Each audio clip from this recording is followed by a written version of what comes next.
Hello, and thank you for joining the Robert Wood Johnson Foundation Systems for Action National Research Program Research in Progress webinar series. Today's edition is going to be fantastic. It's one of our newest research teams, so I'm really glad that you're able to join us today for this session.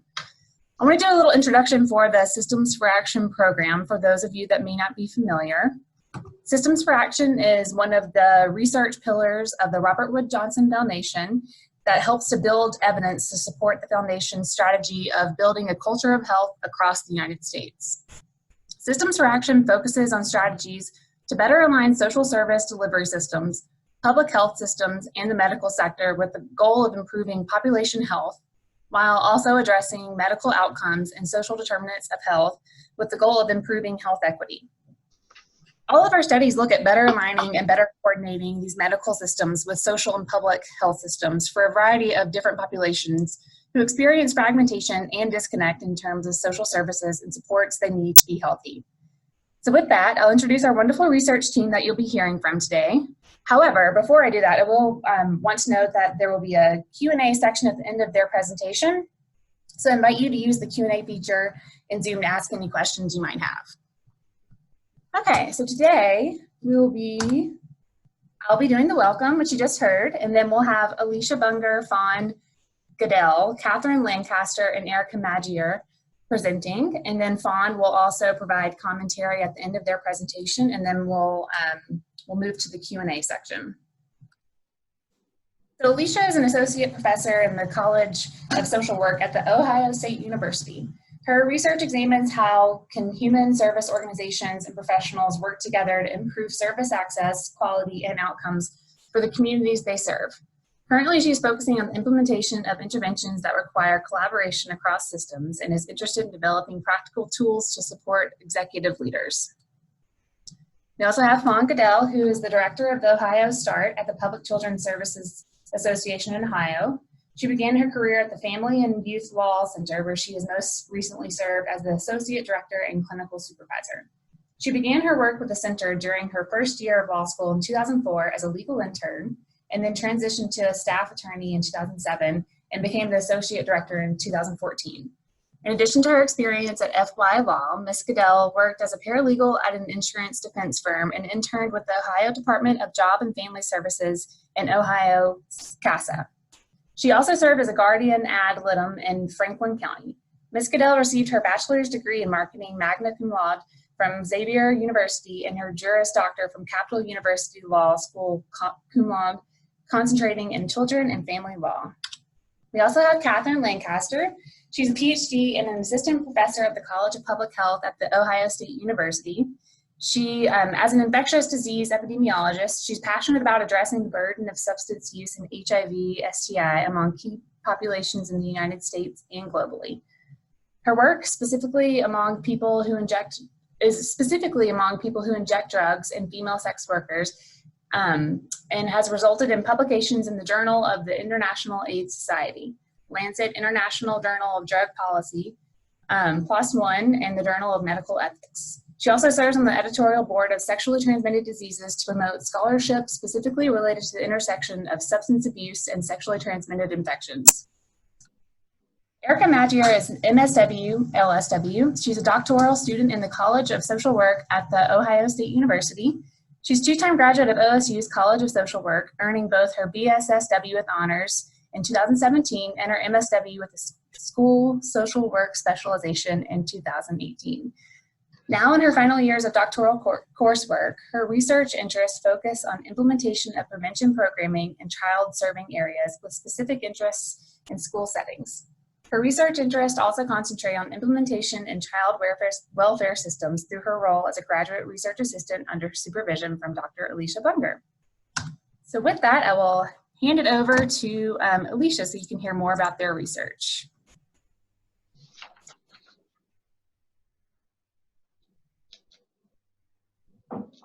Okay, hear me? All right, so thank you so much, Karen, for the introduction. I'm really excited that you'll be able to hear from Dr. Lancaster, from Fawn, and from Erica throughout today's presentation. But before we begin, I do want to acknowledge our whole amazing team. This work is a result of a lot of hard work by lots of different folks with interdisciplinary and complementary expertise. So I also want to make sure we acknowledge Dr. Emmeline Chung from the School of Public Health at UCLA, Dr. Amanda Girth from the John Glenn's College of Public Affairs, Marla Himiger from the Public Children's Services Association of Ohio, Sherry Walter from the Ohio Association of County Behavioral Health Authorities, Teresa Lample from the Ohio Council of Behavioral Health and Family Service Providers, and Tina Willauer from Children and Family Futures. And so our team has come together because we were really interested in understanding and examining the role of local behavioral health boards for aligning child welfare agencies and substance use treatment providers in rural communities. Oh, there we go. Our overall study objective.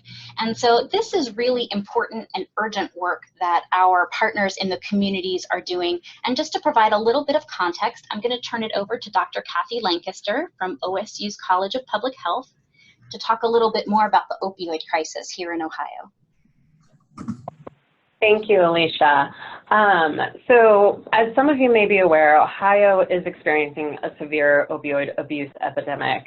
So the opioid epidemic has generally been evolving in Southern Ohio for about over a decade, with the beginning of what we call opioid pill mills, pain management treatment centers, and continuing as also a hub for cheap heroin trafficking. However, a lot of these routes are also expanding to urban areas within Ohio as well. So it's really across multiple settings across the entire state. So this epidemic has led to significant increases in overdose-related deaths within Ohio. And in fact, Ohio leads the nation in both heroin and other opioid-related overdose deaths. And so we, as a state, are first in the absolute numbers of heroin and synthetic opioid deaths, the first in heroin-related age-associated deaths, and the fifth of synthetic opioid-related age-adjusted deaths. And so the heroin-related overdose death rates are 13.3 per 100,000 person years in Ohio specifically, and this is actually more than 3 times the national rate of 4.1. So this figure on the right just also shows and hits home some of the more updated estimates here of our age-adjusted rates and numbers of drug overdose deaths in the leading 7 states on the top row, and then the graphs on the bottom row are in absolute increases in the drug overdose deaths as well. So the next slide, moving on. So we know that opioid use disorders do not discriminate based on age, race, gender, anything like that. And we also know that many of these individuals do in fact have children, and unfortunately these children oftentimes end up in our foster care system, especially in Ohio. These children are far less likely to achieve reunification, as these placements usually involve some pretty substantiated allegations, as well as some substance use treatment needs that often go unmet.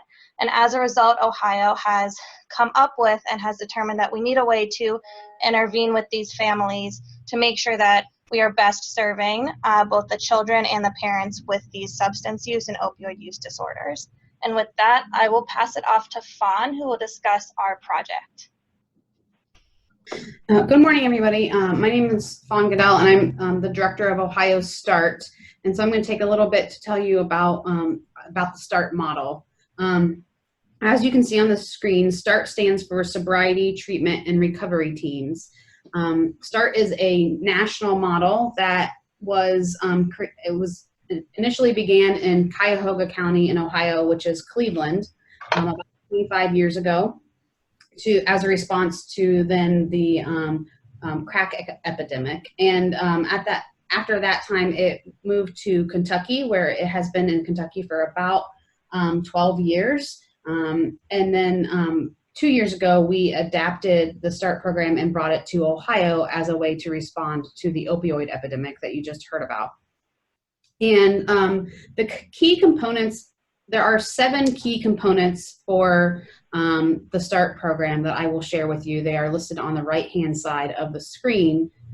These are kind of overarching themes of strategies that we know that research has shown works for working with families with substance use disorder and that come to the attention of child welfare due to child maltreatment. And so under each of these components, I will talk about specifically how we implement those within the START model. So the first one is early identification of families affected by substance use disorder, otherwise known as screening. And the way that we do that in START is that we screen all families that are coming into child welfare. So when there's a phone call that comes into our agencies that say, we believe that there is some maltreatment going on in the Smith family, when we go out to the Smith family the very first time, we are using an UNCOPE screening tool, and that's UNCOPE, which is 6 questions that asks about the parent's substance use. And if the parent answers yes to 3 of the 6 questions, then they are eligible to participate in START. And this is at the very first visit that our agencies have with the family, so very early on in the case. The second component is quick access to quality treatment. And the way that we do that in START is that we require our public children's services agencies, who are the head entity in this program, to partner with a local behavioral health agency. And in that partnership, they need to sign an MOU that talks about streamlining services for our parents. So how do we get them into assessment quickly, and how do we get them into recovery services quickly? And that's laid out in the MOU. And the reason that we do that is because traditionally it takes a long time. We're talking 2 to 3 months to get in for assessment, and then another 2 to 3 months to get into recovery. And in START, we need that to happen very quickly, which I'll talk about later. The third strategy is that we increasing parent recovery services and engagement through and treatment through peer support. So one of the, I think the biggest component of START is that we employ what we call family peer mentors, who are persons with lived experience in both recovery and children's services. So they have been in recovery from a substance use disorder for at least 2 years, and they have also had experience with children's services. So they either were a parent that had their kiddos in foster care because of their substance use, or maybe they were a foster kid themselves. And their role is really to walk with the parents through the children's services case and connect them to resources, be there as an ally, be there as a mentor, and really connect with the parents in a way that our caseworkers typically can't. The fourth strategy is focusing on a family-centered services and parent-child relationships. So we do this and START through family team meetings. All key decisions are made through family team meetings, which means that the family is at the center, the family is there along with the other members of the team, and they jointly make decisions about how the case is going to proceed. Number 5 is increasing oversight for parents and children. And the way that we implement this strategy within the START program is that our families are receiving weekly visits from the caseworker and a family peer mentor. So the family peer mentors are paired with a caseworker that only carries START cases. And then that team are each meeting with the family once a week for the first 60 days of the case. So that means that the START families are getting 2 visits per week for the first 60 days of the case. In a typical case, they would get 1 visit per month. So that's our increased oversight. 6th is sharing responsibility for parent accountability and program outcomes across service systems. And the way that we do that is we have steering committees and work closely with all of our community partners to really implement systems that work well for our families. And we look at our data and are continuously looking at ways that we could do better. And that also speaks to the 7th strategy, which is collaborating across service systems with courts. And so all of this comes together. So these intensive wraparound services for families that come to children's services. And like I said, in Kentucky, they have been working this program for 12 years. And what they have found are what you see on the right. So the program expedites parents' access to treatment. There is improved treatment retention. Moms that participate in the START program are sober at twice the rate as moms that don't. Kids that are in the program are half as likely to be placed in foster care as kids that don't. And at the end of the case, 75% of kids are in the home. So either they never left home or they were reunified with their parents by case closure. And so those are huge improvements in our system. And we are hoping to see the same results here in Ohio. Okay, next slide. So this is Ohio START. We changed our program just a little bit. So you can see that our acronym at the top, it stands for Sobriety, Treatment, and Reducing Trauma. We added the reducing trauma piece to the Ohio program. And what that means is that we're screening all members of the family for trauma exposure through the ACE screening tool and then a child trauma screening tool. And not only are we getting quick assessment and access to treatment for recovery purposes, but also to treat the trauma. So we're working closely with mental health treatment providers locally. We began our program in the spring of 2017 with the light blue counties that you see below. In Ohio, we are state supervised, county administered, so everything goes through counties. So in 2017, we began with 14 counties in Southern Ohio, which is where the opioid epidemic hit the hardest and was the most resource poor area of the state. Later that year, we added 3 more counties. And those light blue counties are what we refer to as cohort 1. Last fall, we added 15 more counties, which you can see are the dark blue counties on the map, and that's what we refer to as cohort 2. This study that we're talking about is focusing on cohort 2.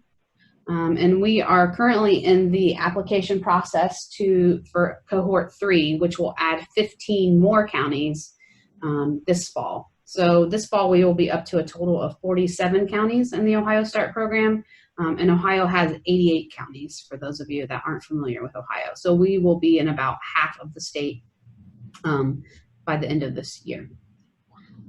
Next slide. So I'm not going to take the time to go through this START timeline because it would take us the rest of the webinar to go through it.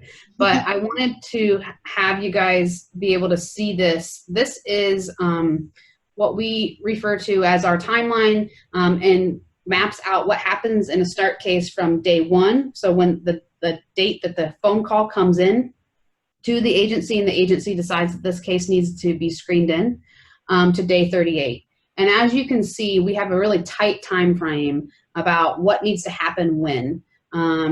With the kind of fuchsia block there at the end is that we want within 12 days of beginning treatment, the parent has had 4 sessions of recovery treatment, and that's by day 38 in the case. So very quick. And this is our gold standard. This is what all of our counties are working towards.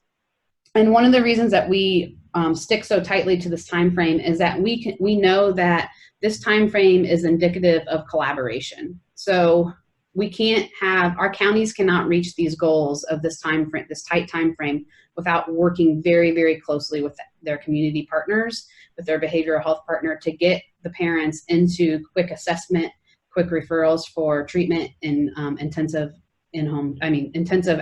treatment for their recovery services. So this is this is what we use to gauge how our counties are doing on implementing the model. Okay, and with that, I will turn it over. Back to, where are we going? Back to Alicia. Thanks, Fawn. So as Fawn mentioned, in order to move parents into treatment and surround them with comprehensive coordinated services within 38 days, child welfare agencies need to establish a pretty strong relationship with a substance use treatment provider in their community. And in order to do this, they need to identify a provider, they need to negotiate an agreement for service, and they need to establish routine communication and coordination procedures. And based on Tina Willauer and her team's experiences in Kentucky and elsewhere across the country implementing START, as well as our experiences in Cohort 1, we've learned what a big task that is to develop those collaborative relationships at the county level. And one of the things that we've learned is, under the best conditions, this collaborative arrangement can be challenging to establish, but especially in our rural communities, there's an extra level of difficulty sometimes because of limited availability of substance use treatment. In some of our counties, there are no substance use treatment providers that are physically located there. And especially within these communities with limited resources, there's a lot of competition. And so challenges developing these strong collaborative relationships between child welfare and substance use agencies can sometimes cause some bumps along the path toward full implementation. It can delay implementation, it could prevent full implementation, and long term, we're a little afraid that it could threaten the sustainability of the model here in Ohio as well. So with that in mind, as about 1.5 years ago, when we were first starting to talk about how can we help Cohort 2 get off the ground a little bit more quickly as they come on board, Sherry Walter from the Ohio Association of County Behavioral Health Authorities talked a lot about how our local behavioral health boards could really be a valuable resource for START implementing counties. And so just to give you a little bit of background, true to Ohio's strong tradition of home rule, you heard from Fawn how our child welfare system is county administered. Well, our county or our local governments also have they have a major role in behavioral health service delivery as well. And so we have 50 local behavioral health boards. There used to be one in every county, but several have consolidated. We have ADAM-H boards. So ADAM-H stands for Alcohol, Drug Addiction, and Mental Health.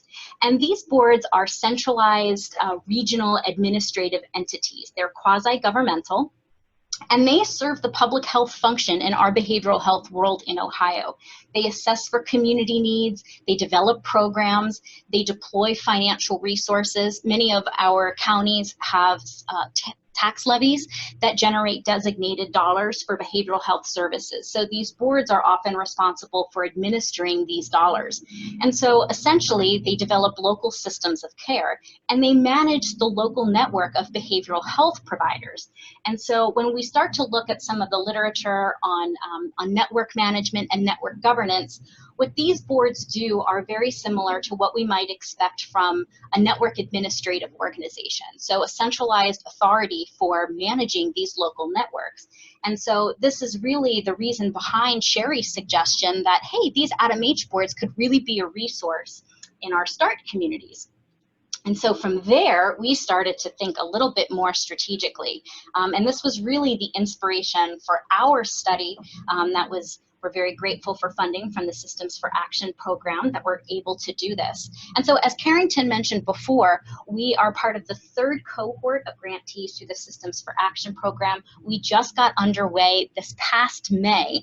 And so we're still in the very early stages. And what we've got prepared for you for the rest of today is really to talk a little bit more about the conceptualization of our study and our study plans, what we're hoping to learn from it. And we're hoping to touch base with you again in the future when we have some more data to share what we've learned.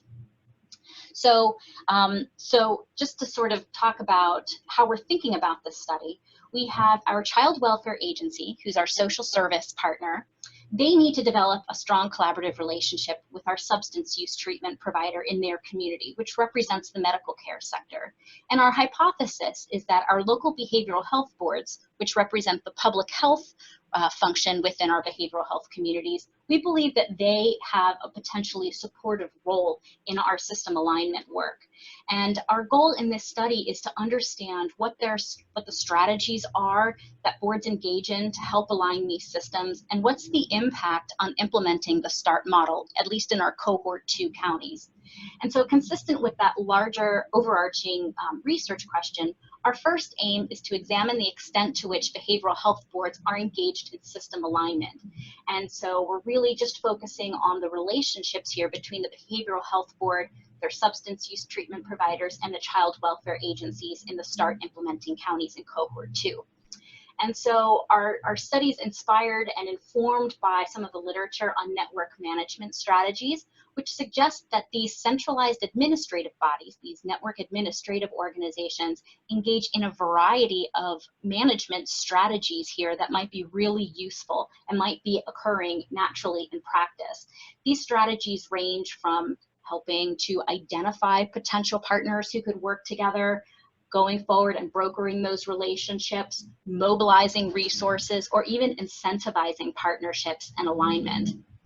And so with that in mind, for our first aim to identify what those strategies are, we've planned some semi-structured small group interviews. We're going to be recruiting key stakeholders from the child welfare agencies, the substance use treatment organizations, and the behavioral health boards in the 15 cohort 2 counties. We're going to ask them to participate in some group phone interviews. Let me clarify, when I say group phone, I don't mean that folks from all 3 of those partners will be getting together on the phone. We recognize there may be some interesting dynamics and some sensitive power differentials. So we'll be interviewing folks from the child welfare agency separately from the other 2 from substance use treatment providers separately from the behavioral health boards. And so when we do these interviews, we're really interested in understanding within the context of each county, the history of these partnerships, how the boards are involved, how these relationships have been established and evolved over the years, and how they're bearing upon START implementation. When we go to analyze our data, we plan to use some of these network management strategies as sensitizing concepts. And our goal at the end of AIM 1 is to develop a typology of board engagement strategies and system alignment. So that leads us to the next aim. So one of the things that we have learned throughout cohort 1 is that what happens in one county happens in one county. And there's a lot of variation in the way that our child welfare agencies are starting partnerships with their substance use treatment partners. We think that the variation in these partnerships may really be driven by the larger system context. And this is certainly consistent with collaborative governance frameworks, which suggests that the system context creates the opportunities and the incentives for system alignment. So our second aim is to understand how these engagement strategies vary with the unique context within each of our 15 counties. So we're going to be taking a look at things like the provider density. So these partnerships and these system alignment approaches may be a little bit different in more rural regions where there are fewer counties or fewer providers compared to maybe perhaps more suburban neighborhoods where there are more providers.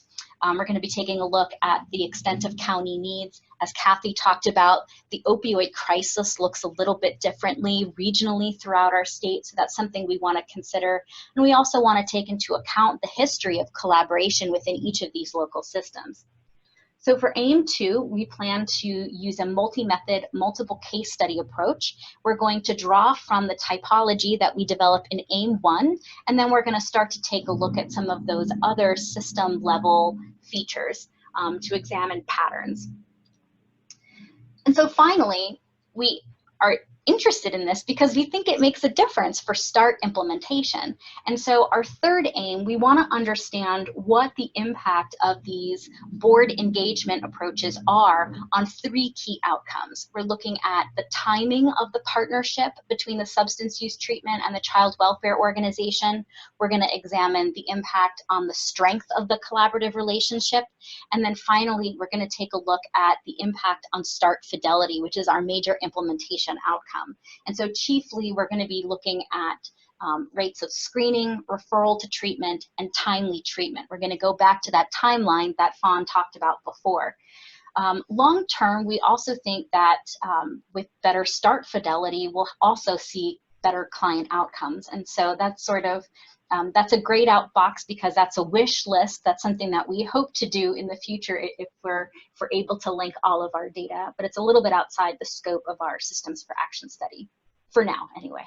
And so that AIM 3, we're going to be taking the typology data that we developed from AIM 1, the system level context data that we are focusing on in AIM 2, and we're going to start to integrate some of our outcome data, or at least our partnership outcome data, including agency documents. Fawn talked about the importance of developing a memorandum of understanding, and so that provides a lot of information about the relationship, the formal administrative level relationship. We're also measuring collaboration strength in terms of frequency of referrals, and perceived strength of that collaboration relationship, at least from the workers' perspective within the child welfare agencies. And then we're also generating through this particular project is part of a larger evaluation that folks from our OSU team is engaged in and partnered with PCSAO for the larger START initiative. And so as part of that, we're also going to be drawing some fidelity metrics to connect with the rest of the data from this particular project. We're going to be integrating our data using qualitative comparative analysis, which is an approach, it's a mixed methods approach that's optimized for small to medium-sized samples. So we have a sample of 15 counties, and this is an approach that's really well suited for optimizing the data from that type of sample. It's based on Boolean algebra, and it's intended to identify necessary and sufficient conditions that lead to a particular outcome of interest. So that's one of Emmeline Chung's area of expertise, and so I'm really excited to learn from her more about that particular method once we get to AIM 3. So we have a lot of work to do before we get to dissemination, but we thought a little bit strategically ahead of time. We certainly want to work very closely with our behavioral health and our child welfare partners to make sure that we're sharing what we learn from this project with our practice partners. But we also anticipate, or at least we hope, that what we learn from this project might also be really relevant to scholars in fields like implementation science, public administration, and human service organizations. So with that in mind, so here's where we are. We are 4 months in, and the first 4 months we took a lot of time to get our team all together and be really thoughtful about our recruitment protocols, our data collection protocols, our interview guides. One of the things that I realized throughout that process, especially having so many partners representing different fields of practice and different disciplinary areas of expertise, is the importance of language and nuance. And it made me realize that I came to this project with certain assumptions in mind that might not be correct, might need to be tested. And I might be approaching this with a language that might not really serve us well. So that sort of a little personal insight there, but it was really helpful as we finalized our data collection instruments, which are currently pending with our IRB, and we're hoping to launch our data collection in fall 2019.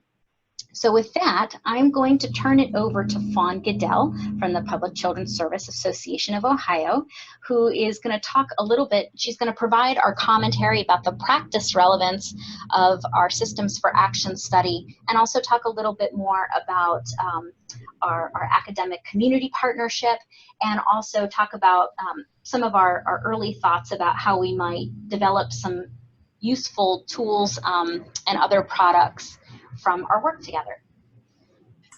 Thanks, Alicia.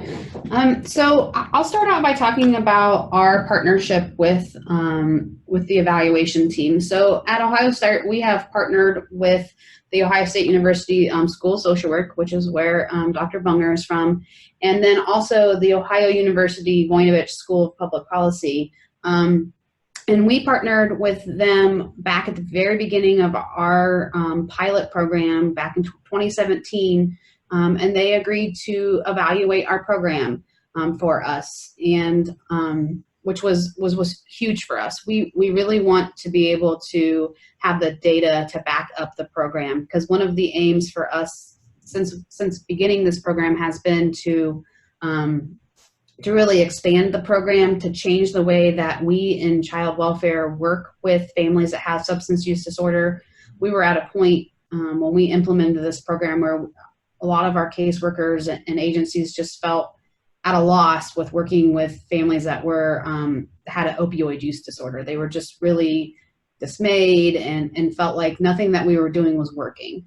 And so we were really interested in finding a model and piloting START that would help us change the dynamic of how we work with these families and really become more successful with the outcomes. And in order to know if it's working, of course, we need the data behind it. So we were eternally thankful that our two partners had stepped forward, and they graciously agreed to provide us the evaluation pro bono, which was huge for us because we were grant funded. We are grant funded, and we're really just trying to make sure as much of the money for the grant could go to our county agencies, which were struggling so much with the increased number of kids in care.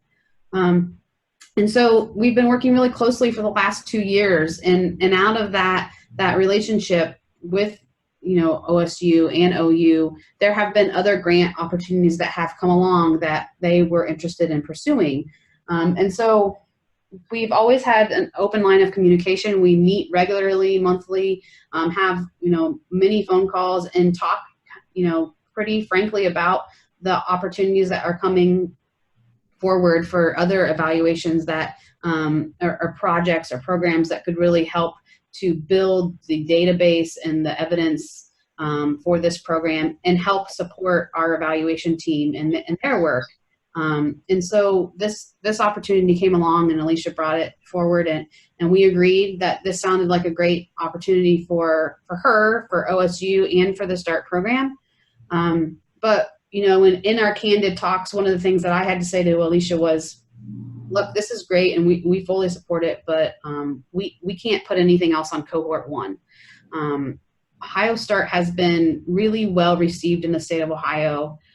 There have been so many entities that want to join this movement and help us that our cohort 1 counties were actually feeling a little overwhelmed with all the help they were getting and asks we were getting. So part of my role as the director is kind of to be the gatekeeper and to say, okay, cohort 1 has too much on their plate now. And so Alicia graciously agreed that we could do this one with cohort 2. And so that's why we're focusing on cohort 2 and this program. And our partnership has really been great on many levels, but one of the things that I think has really been helpful for me is that I come from the world of child welfare, and I haven't done a lot of scientific research on implementation and what are implementation strategies and what works best. And so to have a resource at that I can call at any time to ask about, hey, is there any research on the best way to implement this? Maybe it's technical assistance, and to have those folks at our hands has just been really, really great. And so, when we're kind of shifting to this project, one of the things that we're really excited about at START and at PCSAO is to have this decision analysis tool. You can see point 2 here, that will guide selection of board engagement strategies given context. In children's services or child welfare, we do lots and lots of pilot projects to try to figure out what's going to be best practice for our world. But we aren't really great about being deliberate in how we set up those programs. It's typically, here's a grant, we have a program, implement it. And we aren't strategic about how we go about implementing. And so what I'm really excited about is to have this tool that will help counties or agencies in the future when to think about how to implement Ohio START. What are the best ways to work with your boards, and how do you approach them, and what works well and what doesn't work well? And if you're a small county, maybe this strategy will work better for you. We don't have that type of research in Ohio's child welfare right now, and so this is really exciting to be able to have this. We have plans at Ohio START to hopefully go statewide. So we're in about half the counties now. We want to go to the rest of them. And so to be able to have some tools for the other counties that are coming forward will be great. And you can see number 3 is sample language for contracts or MOUs. Same thing. Our counties typically are just kind of creating things from scratch. It looks different in all 88 counties. We have 88 different ways of doing things. But if we could give them tools to have some standardization of that and make their jobs easier and more successful, that would be really, really helpful to us. And then the last thing I'll say is not only START, but we in child welfare are entering into a new world where there's been a large federal legislation that's coming down the pipe called Family First, and it will allow for states to pull down federal funds to help with prevention programs, or to prevent, and when we say prevention in this context, it means prevent kids from going into foster care. And it's the first time that we've ever had the ability to pull down funds for those type of services. But those services have to be evidence-based, and they have to be services that were approved on a federal clearinghouse. And so we are going to have to be implementing more these evidence-based practices on a local level here in Ohio to be able to pull down those funds. And so I'm really hopeful that the evidence, the research, the products that can come out of this research project will help guide implementation of those new projects also, because a lot of those projects are going to be projects that need to be implemented in collaboration with boards, with behavioral health partners, with mental health partners, all kinds of stuff. So I think that this will have implications not only on START, but also on these other programs that we're going to be implementing in the next, decades here in Ohio and nationwide, honestly, with Family First coming down. And then I'll say one last thing and I'll turn it over. I talked a lot about how we implement a lot of programs in child welfare, and in Ohio in particular, we do a lot of pilots to see, just because we want to see what's going to work and what's best practice. But we hear from our agencies sometimes that they kind of have what I call initiative fatigue.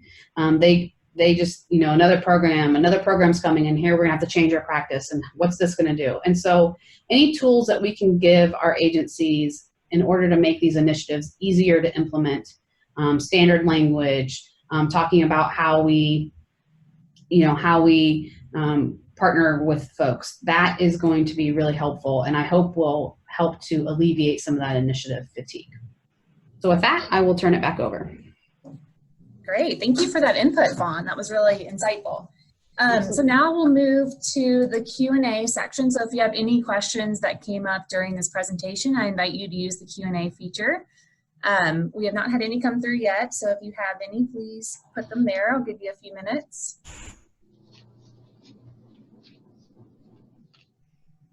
And if we don't have any questions, we do have some questions that the research team put together that they wanted to pose to the audience. So you can always do that if there are no questions.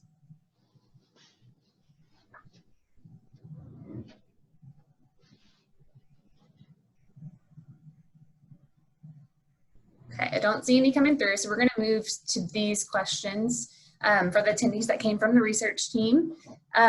One was about the translation tools. What other practice tools might be useful to consider developing during their translation work?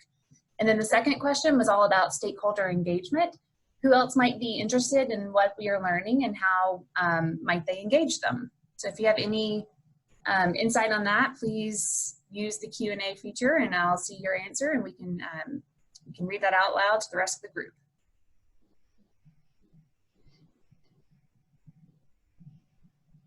And Alicia and the rest of the team, if you have any anything else to add to these, feel free.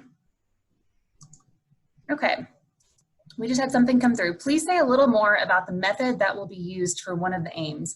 I didn't catch the term you used, but you said Emily Chung could speak to it. Yes, so for aim 3, I'm anticipating that the question is about aim 3, where we're going to be using qualitative comparative analysis, QCA.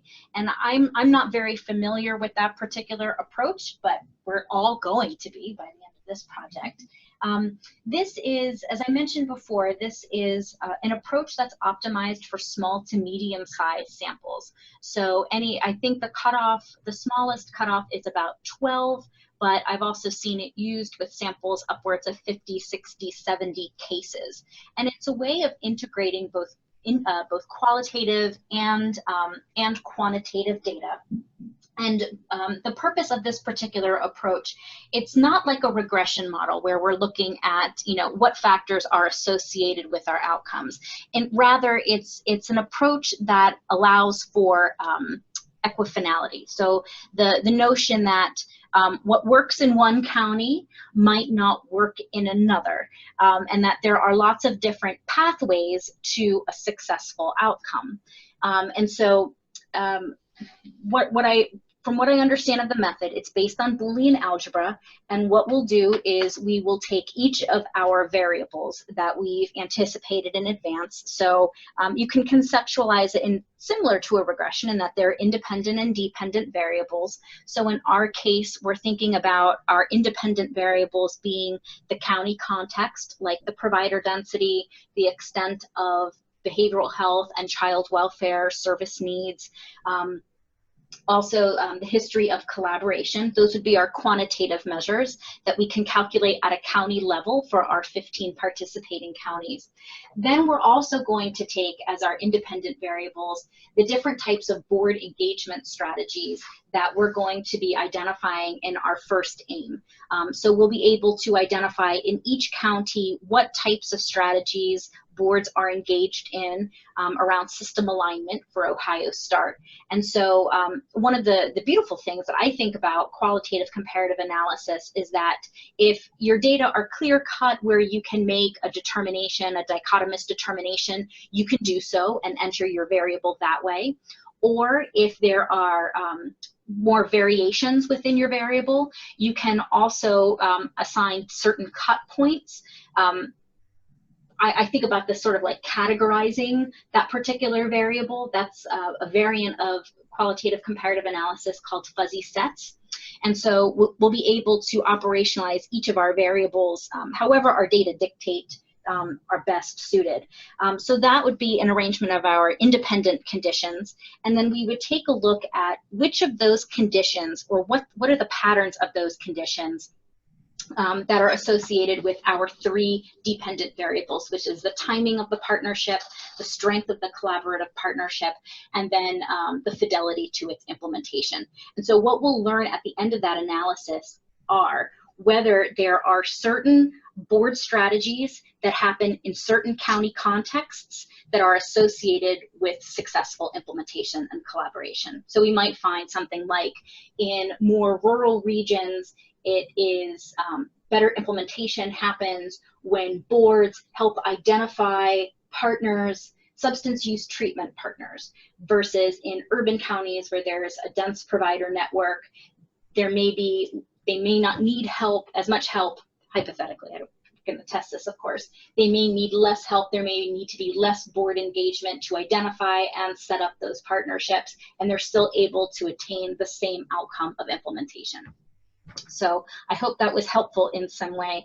At the end of the slides, there are a list of references, and there's a book by Charles Reagan about qualitative comparative analysis. That's sort of the Bible on that particular approach. Thank you for expanding on that more, Alicia. We have another question, and that is, are you evaluating county data associated with the social determinants of health to measure risk factors for substance abuse and child welfare? That's a good question.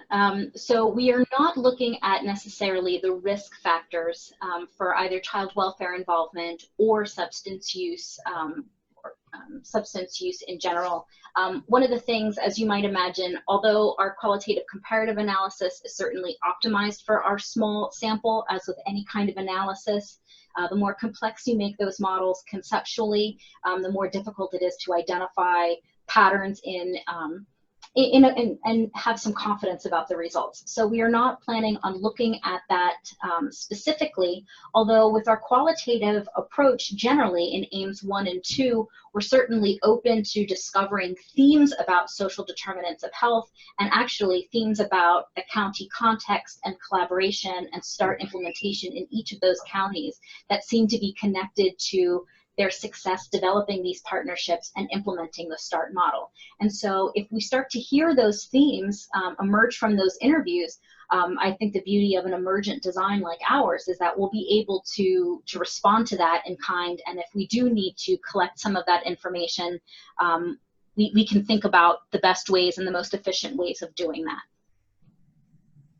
Great, thank you. Ohio is one of NIDA's Healing Communities study sites, something like 70 to 80 million. Will this create noise for your study? That's a great question. So from a practice perspective, I think any dedicated help that that's being provided to these really hard hit counties, I think that's beneficial to the point to which these efforts are coordinated at the local level, especially given the way that services are administered here in Ohio. So from a practice perspective, I think we should bring it on. From a research perspective, it could.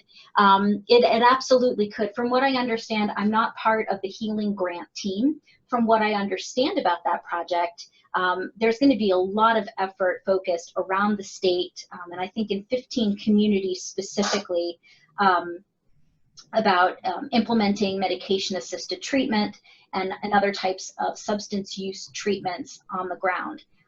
So theoretically, I would imagine that if we have communities that overlap across the Healing Grant as well as our START communities, that might actually end up facilitating implementation, in that it's opening up more treatment availability potentially for the families who are involved in START. And so it actually might make it easier to connect parents with treatment, and it might lead to better implementation. So one of the first things that we probably should have done when we first heard about the healing community is go back and take a closer look. And I think we did it, and then, you know, as soon as it came into my mind, it probably came out, is take a closer look at which communities overlap across the two grants. Again, maybe make a note of that in our data, and as a backup, take a look and make sure that we're not seeing patterns emerge in those particular communities.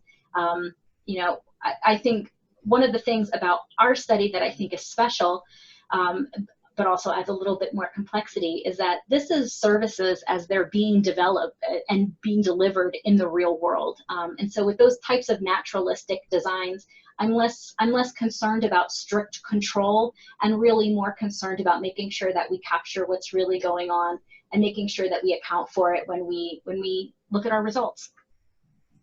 Thank you. Okay, we probably have time for this one last question that came through.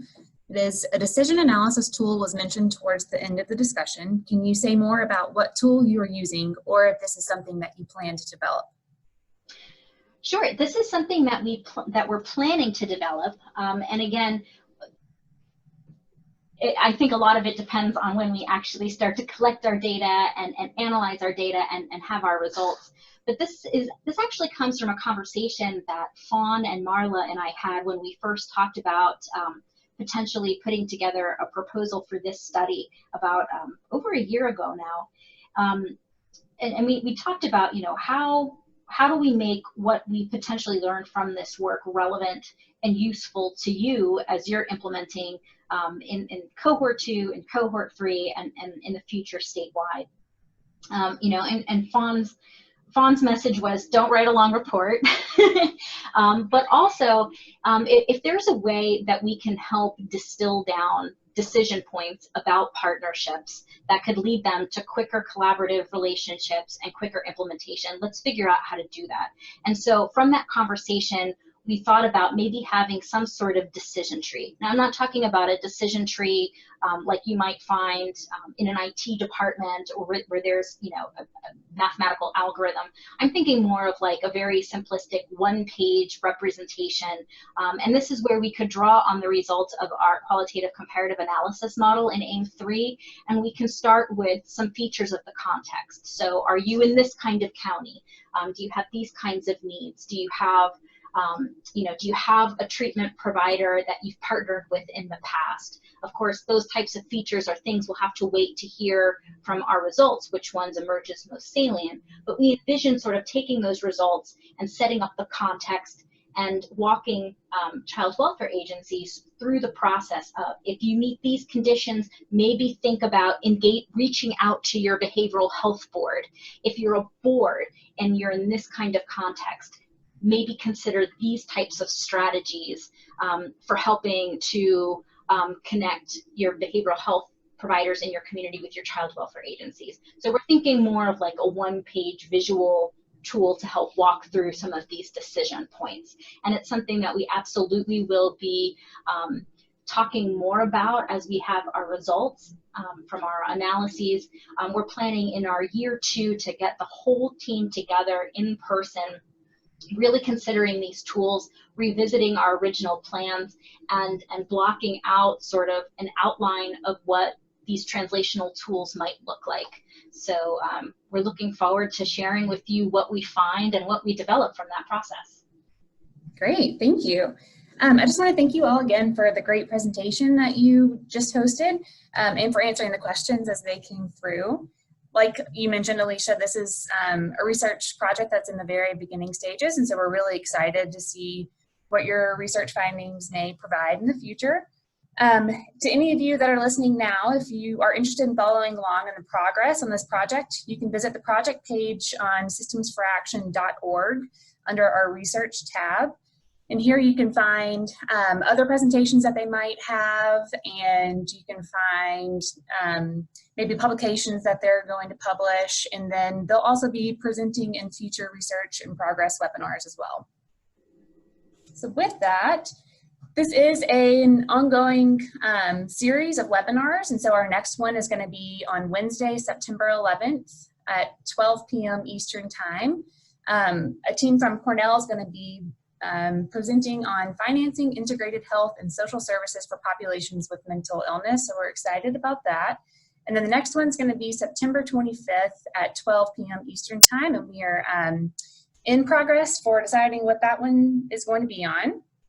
So stay tuned with that. And then another exciting announcement is that we just released our 4th call for proposal. And so you can find more information about that on our funding opportunities page at systemsforaction.org. We have a funding opportunities brochure that you're welcome to read through so you can see what we're looking for in proposals. And then we have a great little timeline there so you can follow along with that. And then thank you again for joining us today for this exciting research project.